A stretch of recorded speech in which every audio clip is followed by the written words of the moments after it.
African-scale walkable city inspired by traditional Arab urbanism with its shaded courtyards, tree-lined streets and adaptive reuse at its core. The project seamlessly evolved into a thriving mixed-use quarter in Dubai's future. Big round of applause. Well done, guys. Please.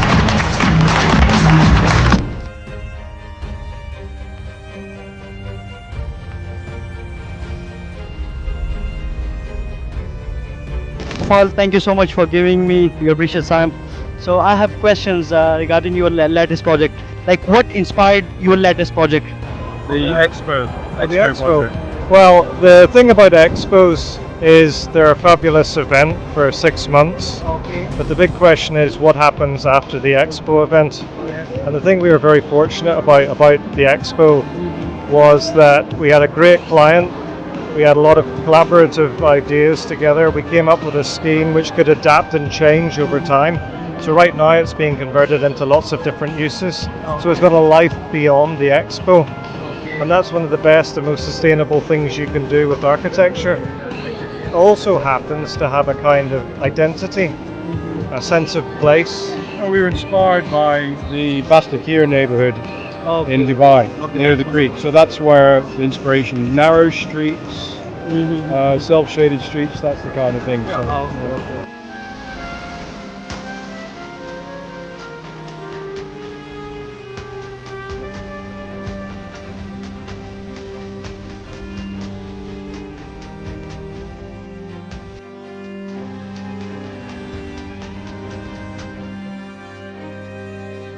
Thank you very much.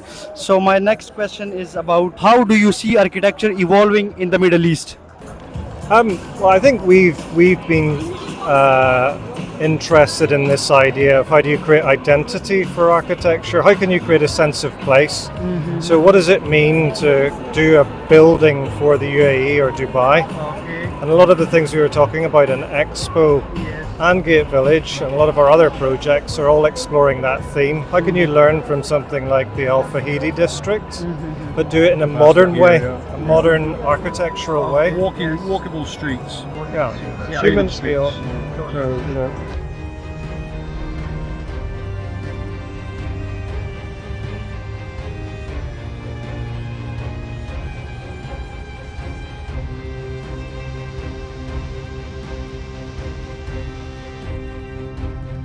Yeah. And what advice would you give to young architects? John, you can. To young architects? What advice? Yeah. What advice to young architects? Yeah.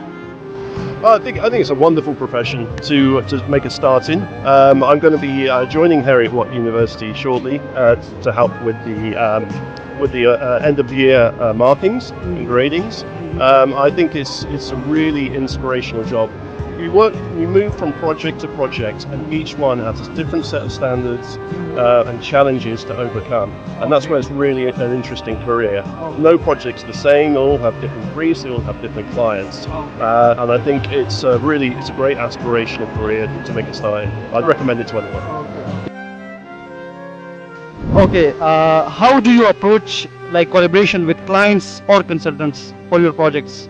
Openness. Okay. Yeah. Okay. Last question. What role does sustainability plays in your design process? The one pre-planning. At the heart, it's at the core of it. Yeah. Without any add-ons, it's just really the core of the project. So in other words, we design buildings which are naturally sustainable. They simply are without adding on certain Test is how well is a building doing 5, 10, 15 years after it's built? That's the important thing. Yeah. Easy is it to adapt to change. Change happens all the time. And it changes. Okay. Thank you very much. Yeah, well, good luck, guys. Thank you.